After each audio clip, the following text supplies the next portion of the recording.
علماء اکرام بالخصوص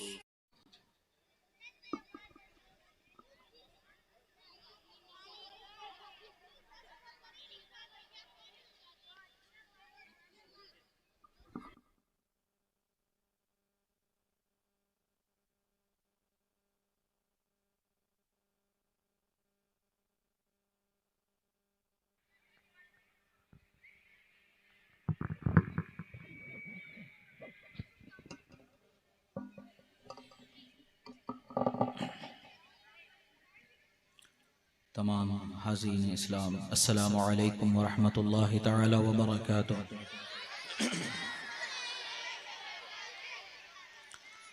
الحمد للہ رب العالمین والعاقبۃ للمتقین والصلاة والسلام على سید الانبیاء والمرسلین وعلى آلہ الطیبین الطاہرین واصحابہ المرضیین ومن تبعهم بإحسان إلى يوم الدین، اما بعد فقد قال الله تبارك وتعالى في القرآن المجيد والفرقان الحميد: أعوذ بالله من الشيطان الرجيم، بسم الله الرحمن الرحيم.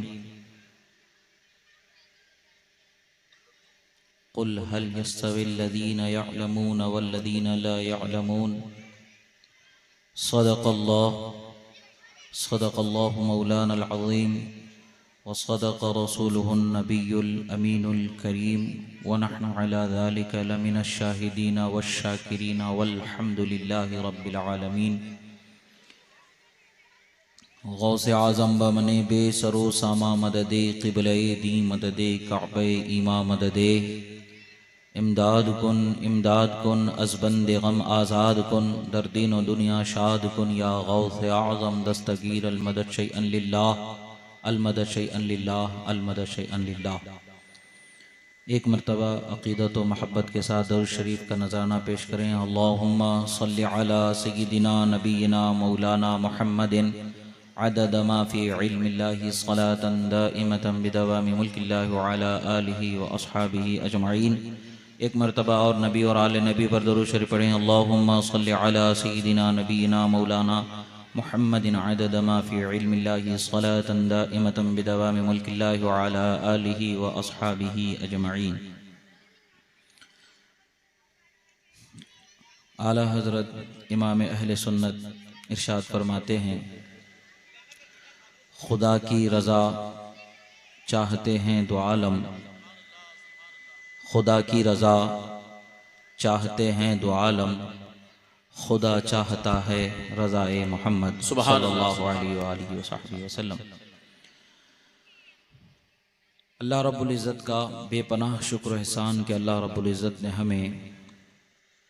یہاں ذکر خیر کرنے اور سننے کے لیے جمع ہونے کا موقع نصیب فرمایا. محض فضل الہی اور انعام ربانی ہے کہ اللہ نے ہمیں اس محفل میں حاضری کی عظیم سعادت سے مالا مال فرمایا. اور پھر اللہ تبارک و تعالی نے ہمیں اہل سنت میں پیدا فرمایا. یہ اس کا سب سے بڑا احسان ہے کہ اللہ نے ہمیں سنی صحیح العقیدہ مسلمان بنا کر پیدا فرمایا. سبحان اللہ، سبحان اللہ. کوئی دولت ایمان کی دولت کے سامنے دولت ہے ہی نہیں. بے شک اگر حقیقت میں ہے دولت تو وہ دولت ایمان ہے، جس سے ہماری دنیا بھی سنورتی ہے، آخرت بھی سنورتی ہے، اور ہم اپنے خالق و معبود کی بارگاہ سے انعام اکرام کی حقدار بنائے جاتے ہیں، سبحان اللہ، سبحان اللہ. اور آرام کا ٹھکانہ جنت کا ہمیں حقدار بنایا جاتا ہے. وہ ایمان کی عظیم دولت کے صدقے ہی میں یہ سب نعمتیں ہمیں ملنی ہیں. اور آپ حضرات ایسے شہر میں رہتے ہیں کہ جس شہر پر اللہ تبارک و تعالیٰ نے علم و عمل کے عظیم عبقری شخصیتوں کو سایہ فگن فرما رکھا ہے، ان کے خوان علم سے ہندوستان تو ہندوستان ہے، وہ تمام ممالک جہاں ذوق علم باقی ہے، حضرت سلطان العلماء اور حضور فقیہ مبصر اللہ تبارک و تعالی ان حضرات کی عمروں کو دراز فرمائے، آمین اللہم ان کے علمی جواہر پاروں سے سیرابی حاصل کر رہے ہیں اور اپنے جو تشنگی علم کی ہے، جو پیاس ہے، اس کو بجھا رہے ہیں۔ جہاں کہیں فتنے سر ابھارتے ہیں، ان فتنوں کا اور شبہات کا ازالہ دفیعہ فی زمانہ اگر بے باک انداز میں اور حقانیت کی وہ عظیم صدا جس کے آگے سوائے سر تسلیم خم کرنے کے گنجائش باقی نہ رہے، سبحان اللہ، ایسی عظیم تحریرات کو وہ امت کے حوالے کرتے ہیں سبحان اللہ، تاکہ امت جو دشمنان دین ہیں ان کی طرف سے پیدا کیے جانے والے شبہات سے اپنے آپ کو محفوظ کر سکے۔ سبحان اللہ، سبحان اللہ، سبحان اللہ، یہ ہماری اور آپ کی خوش بختی ہے کہ اللہ تعالیٰ نے ہمیں ایسے علمی شخصیات سے رابطہ رکھنے کا اور ان سے کسب علم کا، ان سے تربیت حاصل کرنے کا موقع نصیب فرمایا۔ علماء کرام کی زندگی ہمارے لیے باعث رحمت اور باعث نجات عذاب الہی ہوتا ہے۔ یہ وہ عظیم ہستیاں ہیں حقیقت میں جو اہل علم ہیں، یہ وہ لوگ ہیں کہ جن کے وجود سے علاقے سے اللہ تعالیٰ اپنے عذاب کو دور فرما دیتا ہے۔ سبحان اللہ، سبحان اللہ، جیسا کہ ذکر ہوا احادیث مبارکہ میں، ان العالم والمتعلم اذا مر على قرية فإن الله تعالى يرفع العذاب عن مقبرة تلك القرية 40 يوما او كما قال رسول اللہ صلی اللہ علیہ وسلم۔ طالب علم جو سچا ہے، دین کا علم خلوص للہیت کے لیے، اللہ کی رضا کے لیے، اپنی نجات کے لیے اور اپنوں کے ہدایت کا سامان بنانے کے لیے جو علم دین حاصل کرتا ہے، وہ طالب علم اور جو خلوص و للہیت کا سرچشمہ ذوات گرامی جن علماء کو اللہ تعالیٰ بناتا ہے، وہ عظیم ہستیاں اگر کسی علاقے سے گزر جائیں، کسی گاؤں سے گزر جائیں، تو اس گاؤں کے قبرستان میں جو عذاب ہو رہا ہوتا ہے، اس عذاب کو بھی 40 دن تک کے دور کر دیا جاتا ہے۔ سبحان اللہ، سبحان اللہ، سبحان اللہ، ایک مرتبہ کے گزر جانے کی یہ برکت ہے کہ 40 دن تک کے ہم عذاب الہی سے اپنے مردوں کو محفوظ کر سکتے ہیں۔ سوچنے کی بات ہے کہ جو قبر میں پہنچ چکا ہے اس کو اتنا بڑا تحفہ اور اتنا بڑا انعام مل رہا ہے، تو جو ان سے اکتساب کر سکتا ہے اس پر کس قدر انعام ہوگا، اس پر کس قدر احسان ہوگا، یہ ہم تمام کو سمجھنے کی ضرورت ہے۔ اور اللہ تبارک و تعالیٰ نے اہل علم کے لیے بیان فرما دیا کہ علم والے اور جاہل کبھی برابر نہیں ہو سکتے۔ بے شک، بے شک، اور آج ہم سمجھتے ہیں کہ جس کو ہم علم کا نام دیتے ہیں، ڈاکٹری، انجینئرنگ وغیرہ جو دنیاوی علوم ہیں، ان علوم کو بھی ہم علم کا نام دیتے ہیں، مگر حقیقت میں علم وہ ہے جو خدا و رسول کی معرفت ہمیں عطا فرمائے، خدا و رسول کے طریقے پر ہمیں چلنے کا سلیقہ عطا فرمائے، ہمارے ایمان و عقیدے کی سلامتی ہو، اخلاق و کردار کی بیداری ہو، اور اس کے سنوارنے کا جو سلیقہ قاعدہ ہمیں میسر آئے۔ یعنی ہم آسان لفظوں میں یوں کہہ سکتے ہیں، اللہ نے ہمیں انسان بنا کر پیدا فرمایا ہے انسان بن کر کے جینے کا جو سلیقہ ہمیں سکھا دے وہ علم دین صحیح معنوں میں علم دین ہے، اسی کی طرف ہماری توجہ ہونی چاہیے۔ سبحان اللہ سبحان اللہ۔ اور اگر دنیاوی علم حاصل ہو جانا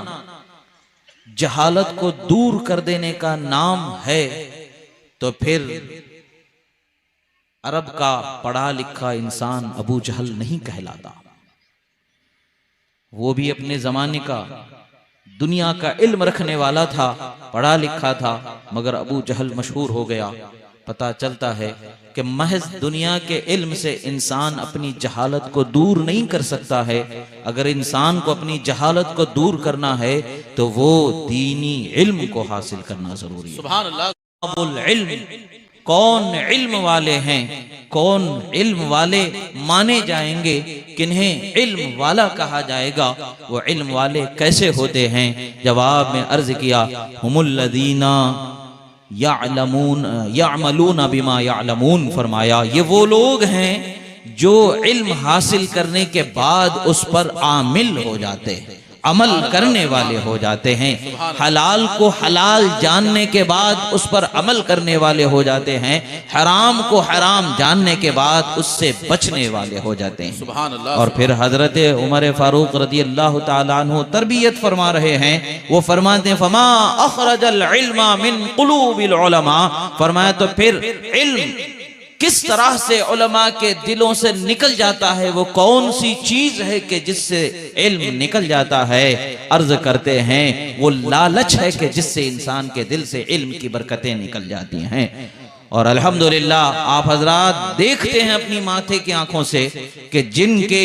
فیضان علم سے یہ کثیر علماء کرام اپنے آپ کو مالا مال کر رہے ہیں، ہم بھی ان عظیم ہستیوں کے شاگردوں میں اپنا شمار کرتے ہیں، خوش نصیبی کے ساتھ میں کہ اللہ تبارک و تعالیٰ نے انہیں لالچ کی بلا سے محفوظ رکھا ہے اور انہیں دنیاوی خواہشات سے دور رکھا ہے۔ وہ اپنی زندگی کو اس کا مظہر بنائے ہوئے ہیں کہ جس طرح سے رسول اللہ صلی اللہ تعالیٰ علیہ وسلم نے فرمایا کہ بہترین عالم وہ ہے کہ جب لوگ اس کے علم کے حاجت مند ہوں تو انہیں نفع عطا کرے، اور لوگ بے نیاز ہو جائیں تو وہ لوگوں سے بے نیاز ہو جائے۔ اور یہ ہمارے نظروں کے سامنے ان ہستیوں کو دیکھنے سے پتہ چلتا ہے۔ معاذ اللہ یہ نہیں سمجھنا کہ شاگرد ہونے کی حیثیت سے اپنے استاذ کی تعریف کر رہے ہیں، ہرگز نہیں، بخدا والحق حق واقول الصدق واللہ يحب الصدق، جو سچ ہے اس کا بیان ہے، جو حق ہے اس کا بیان ہے، حق کے بیان کرنے میں ہمیں کوئی تعامل نہیں ہے، اور یہ ہم تحدیث نعمت کے طور پر بیان کر رہے ہیں تاکہ ہم مستقبل میں اپنے آنے والی نسلوں کو اہل علم سے روشناس کرا سکیں اور ان کی بارگاہ سے اکتساب علم کا سلیقہ سکھا سکیں کہ علم والے کیسے ہوتے ہیں اور علم والوں سے کس طرح سے علم حاصل کیا جاتا ہے۔ اور اللہ کے رسول صلی اللہ تعالی علیہ وسلم نے ارشاد فرمایا خیر الناس من انفع الناس، فرمایا کہ لوگوں میں سب سے بہترین وہ شخص ہے جو لوگوں کو سب سے زیادہ نفع دینے والا ہے۔ سبحان اللہ سبحان اور یہ نفع کیا ہے؟ دولت کا نفع نہیں ہے، زمین و جائیداد کا نفع نہیں ہے، نفع حقیقت میں وہ ہے کہ ہمارے ایمان و عقیدے کی حفاظت ہو جائے، نفع حقیقت میں وہ ہے کہ ہمیں رسول اللہ کا شہدہ بنا دے، نفع حقیقت میں وہ ہے کہ اللہ سے ڈرنے والا بندہ بنا دے اور اللہ کے قانون پر، شریعت پر عامل ایسا بنا دے کہ ہمیں اس سے ہٹنا نفرت والا ہو جائے، گھن گناہ سے ہو جائے۔ یہ تربیت، یہ فکر، یہ خواہش، یہ انداز جس سے مل جائے وہ حقیقت میں ہمیں نفع دینے والا ہے۔ ایسے ہی شخصیتوں کے بارے میں کہا گیا ہے کہ دلا نزد کسے بنشی کہ او از دل خبردارت، اے دل والے، اے ہدایت کے طلبگار، دل رکھنے والے، کسی ایسی کی صحبت اختیار کر کہ جس کی صحبت سے تیرے دل کی بیماریاں ختم ہو جائیں، تیرے دل کی حالتوں کی وہ خبر رکھتا ہو، وہ جانتا ہو۔ اور الحمدللہ اللہ کا فضل و کرم ہے کہ اللہ تبارک و تعالیٰ نے فی زمانہ بھی ایسے عظیم ہستیوں کو اللہ تبارک و تعالیٰ نے دنیا میں باقی رکھا ہے۔ عزیزان محترم، علم اللہ کی وہ عظیم نعمت ہے، یہ ہر کسی کو میسر نہیں ہوتی ہے، اور علم کی برکتیں ہر کسی کو میسر نہیں ہوتی ہے۔ امام اہل سنت، امام المسلمین حضرت امام شافعی رضی اللہ تعالی عنہ، وہ عظیم ہستی جو حضرت امام مالک سے جب اکتساب علم کر رہے ہیں، آپ سماعت کر رہے ہیں حدیث کو، اور جب وقت آتا ہے بغیر نقل کیے ہوئے، بغیر محفوظ کیے ہوئے، بغیر لکھے ہوئے، آپ جب اپنے استاذ کی بارگاہ میں وہ حاصل کیے ہوئے علم کو پیش کرنے کی بات آتی ہے تو پوری وہ موطا امام مالک جو حضرت امام مالک کی مرویات ہیں زبانی شروع سے آخر تک کی آپ سنا دیتے ہیں۔ ایسا حافظہ اللہ تعالیٰ نے ان کو عطا فرمایا۔ وہ عرض کرتے ہیں، وہ ارشاد فرماتے ہیں، شکوت الی وکیع سوء حفظ فارشدنی الی ترک المعاصی فاخبرنی بان العلم نور اللہ ونور اللہ لا یعطى لعاصی۔ فرمایا کہ میں اپنے استاذ گرامی حضرت وکیع کی بارگاہ میں حاضر ہوا اور میں نے عرض کیا، حضور میں بھولنے لگا ہوں، یہ کیسا حافظہ ہے کہ ہزاروں حدیثیں سناتے چلے جا رہے ہیں، یہ کیسی شان ہے کہ اجتہاد کے عظیم مرتبے پر فائز ہیں۔ اور فرماتے ہیں کہ میں نے امام محمد ابن الحسن الشیبانی امام اعظم ابو حنیفہ کے شاگرد سے اتنا علم حاصل کیا، اتنا علم حاصل کیا، اگر میں اسے لکھنا شروع کر دوں تو 80 بختی اونٹ بھی بوجھ نہ اٹھا سکے، اتنا میں لکھ کر کے محفوظ کر دوں۔ اونٹ کے کئی قسم ہیں، عرب جانتے ہیں، 300 سے زائد اس کی اقسام بیان کیے جاتے ہیں۔ ان میں جو سب سے زیادہ بوجھ اٹھانے والا اونٹ ہے، وہ بوجھ سب سے زیادہ اٹھانے والے 80 اونٹ مل کر کے بھی وہ اس علم کو اپنے پیٹھ پر نہ اٹھا پائیں، اتنا میں لکھ کر کے محفوظ کر دوں۔ یہ شان ان کی ہے حضرت امام شافعی کی۔ وہ اپنے استاذ کی بارگاہ میں کیا عرض کر رہے ہیں، مجھے بھولنے کی عادت ہو گئی ہے، میں بھولنے لگا ہوں۔ آپ فرماتے ہیں کہ میرے استاذ نے مجھ سے کہا کہ اے ادریس، محمد ابن ادریس، تم گناہوں کو چھوڑ دو۔ اللہ اکبر! یہ ایسے بندے ہیں، ایسے نیکوکار ہیں کہ استاذ کی بارگاہ میں حاضر ہیں اور علم دین حاصل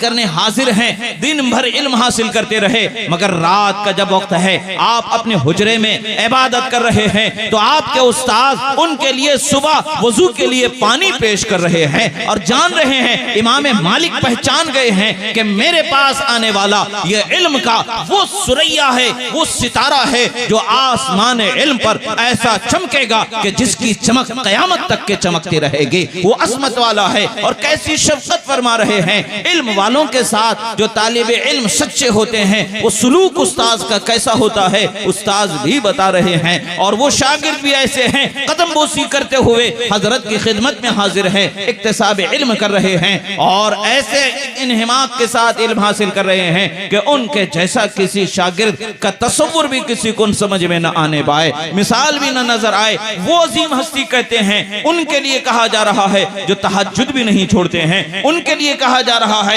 جنہوں نے کبھی کسی اللہ کی نافرمانی کے قریب بھی قدم نہیں بڑھایا۔ وہ عظیم ہستی اپنے استاذ کی بارگاہ میں عرض کرتے ہیں استاذ کیسے ان کی تربیت فرما رہے ہیں۔ پتہ چلتا ہے کہ ہمارے لیے اساتذہ جو ہوتے ہیں، جو ہمارے مربی ہوتے ہیں، ان کی ہر نصیحت ہماری اصلاح کے لیے ہوتی ہے۔ وہ ایسے ہوتے ہیں کہ جن کو ہماری دلی کیفیات پر اللہ تبارک و تعالی آگاہ فرما دیتا ہے، وہ ہماری تربیت کرتے رہتے ہیں۔ وہ تربیت ایسی عظیم ہوتی ہے۔ انہوں نے فرمایا کہ گناہوں کو چھوڑ دو اور جان لو کہ گناہ ایسے ہیں، فرمایا کہ جو علم ہے، علم دین ہے، یہ اللہ کا نور ہے، اور جو گناہگار دل ہے اس دل کو اس نور سے منور نہیں کیا جاتا ہے۔ عزیزان محترم، ہمارے دلوں کو اگر علم دین کی روشنی سے منور کرنا ہے تو ہمیں گناہوں کو چھوڑ دینا ضروری ہے۔ اگر ہم اپنے آپ کو، اپنے وجود کو اخلاق و کردار کے زیور سے، جو رسول اللہ کے اخلاق و کردار ہیں، جو اللہ تعالیٰ نے ہمارے لیے فرمایا ہے لقد کان لکم فی رسول اللہ اسوۃ حسنہ، ہمیں ہم نے تمہارے لیے اپنے حبیب کے اخلاق کو کامیاب ترین نمونہ زندگی بنایا ہے. اس نمونہ زندگی کو اپنانے کا جو حکم دیا گیا ہے, اس نمونہ زندگی سے اگر ہم اپنے آپ کو سنوارنا چاہتے ہیں تو ہمیں اپنے دل سے گناہوں کی خواہش و لذت کو دور کر دینا ہے, اپنے آپ کو گناہوں سے بچانا ہے. جب گناہ سے نفرت ہونے لگے گی, جب گناہ سے گھن ہونے لگے گی, تو جان لیں یقیناً علم کی برکتیں ایسی اترتی چلی جائیں گی, عقل پر پڑے ہوئے وہ سارے پردے ہٹا دیے جائیں گے اور اللہ تعالیٰ کے احکام کی صحیح معرفت حاصل ہو جائے گی اور رب ذوالجلال کی رحمتوں میں جگہ ملنے لگے گی. عزیزان محترم, ہر انسان کی یہ ذمہ داری ہے کہ وہ اپنے آپ کو اللہ کے رسول کے اخلاق کے زیور سے مالا مال کرے, اپنے کردار کو اللہ کے رسول کے کردار کے ساتھ ملا کر کے ان کے جیسا اپنے آپ کو ان کی سنتوں پر چلنے والا بنا کر کے چلنے کی کوشش کرے. گو کہ اللہ کے رسول کی شان بہت بلند و بالا ہے, مگر ہمارے لیے نجات اسی میں ہے کہ ان کی سنتوں کو اپنانے میں ہماری نجات ہے, ان کے اخلاق کو کردار کو اپنانے میں ہماری نجات ہے. یہ ہمیں کیسے ملے گا؟ یہ علماء کی صحبت سے ہمیں ملنے والا ہے. اور آپ جانتے ہیں علماء کی ایک عظیم ذمہ داری ہے جو اللہ کے رسول صلی اللہ تعالی علیہ وسلم نے ارشاد فرمایا, ان اللہ لیبعث لهذه الامة على رأس كل 100 سنة من يجدد لها دینها او كما قال صلی اللہ علیہ وسلم. اللہ تعالی ہر 100 سال بعد چند علماء کو یا کسی ایک ایسے عالم کو پیدا فرما دیتا ہے جو لوگوں کے سامنے دین کو صاف و ستھرا کر کے پیش فرما دیتے ہیں, پیش کر دیتے ہیں. یہ مجددانہ جو شان ہوتی ہے یہ اللہ والوں ہی کے بارگاہ میں میسر آتی ہے, جو علم کی برکتیں واقعی میں جن کو حاصل ہیں ان سے ملتی ہیں. اور جب دنیا علمی شبہات جب غیروں نے ڈال دیے ہوتے ہیں اس وقت پر علماء پریشان ہوتے ہیں. جو کچھ ایسے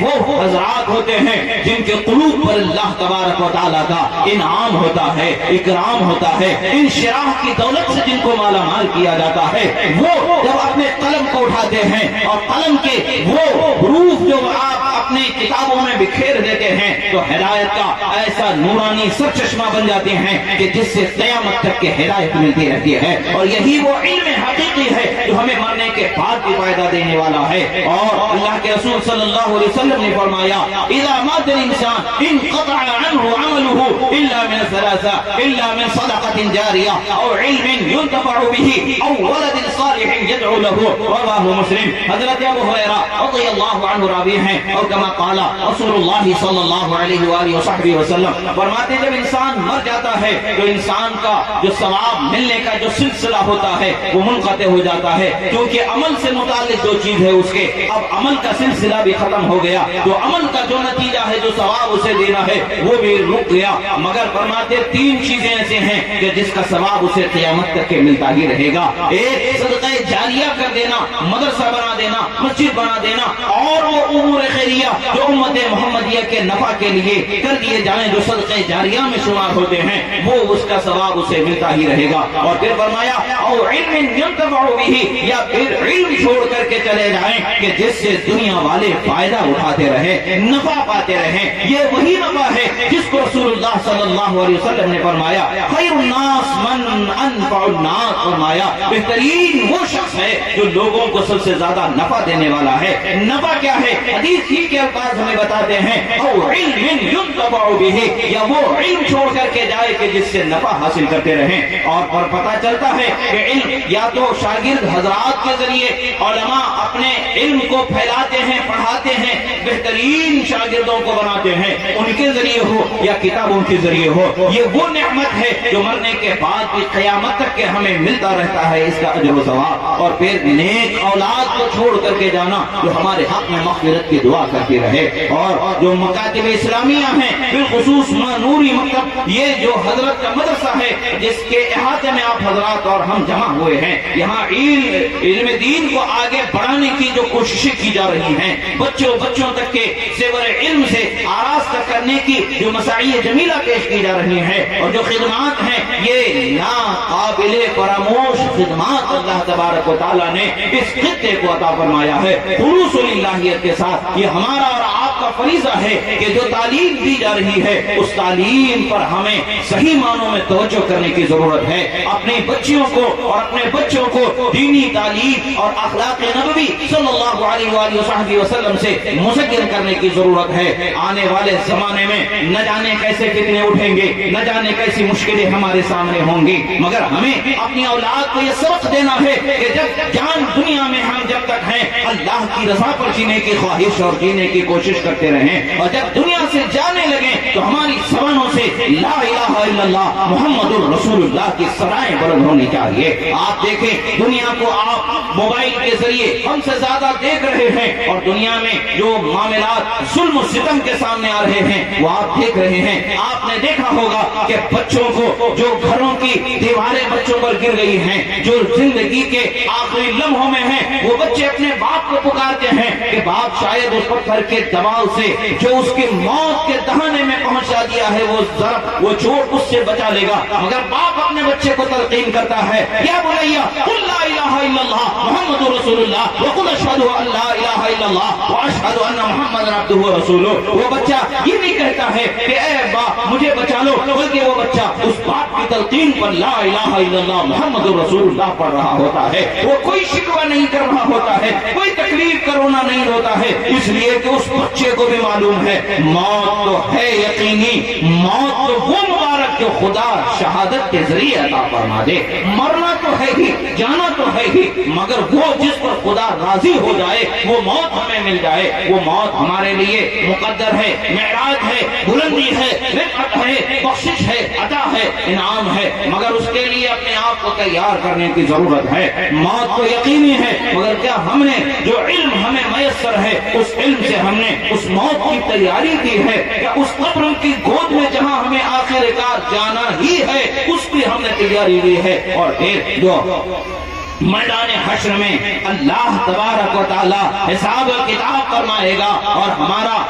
وہاں اٹھایا جانا یقینی ہے. ہم اٹھیں گے, کیا ہم حساب دیں گے, کیا ہم جواب دیں گے, کیا یہ ہمارا ذمہ نہیں ہے کہ آج ہم اپنے افکار و نظریات, اپنے اخلاق و کردار پر توجہ کریں. ہمیں پیدا کیے جانے کا مقصد کیا ہے, ہمیں پیدا کیوں کیا گیا ہے, اور ہمیں کس قدر اپنے آپ کو سنوارنے کی جستجو کرنی چاہیے, اللہ اس کے رسول کی رضا کی خواہش ہمیں کس قدر ہونی چاہیے, اپنی اولاد کو ہمیں کس قدر اللہ و رسول کے چاہنے والا بنانا چاہیے. یہ وہ نعمت ہے کہ جس پر ہمیں آج بھی ضرورت ہے, کل بھی ضرورت ہے, کل قیامت تک کے اسی پر ہمیں توجہ اور اس کے حاصل کرنے کی ضرورت ہے.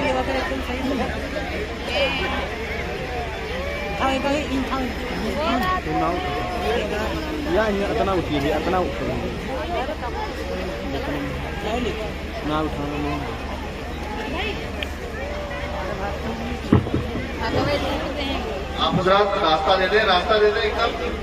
بیچ میں سے ہٹ جائیں, راستہ دے دیں. جلدی نہیں مارا کھابو مارا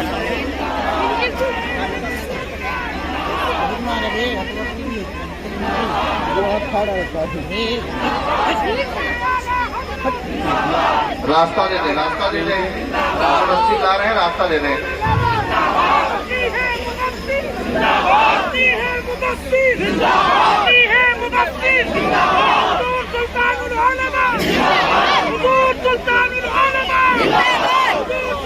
راستہ دیں,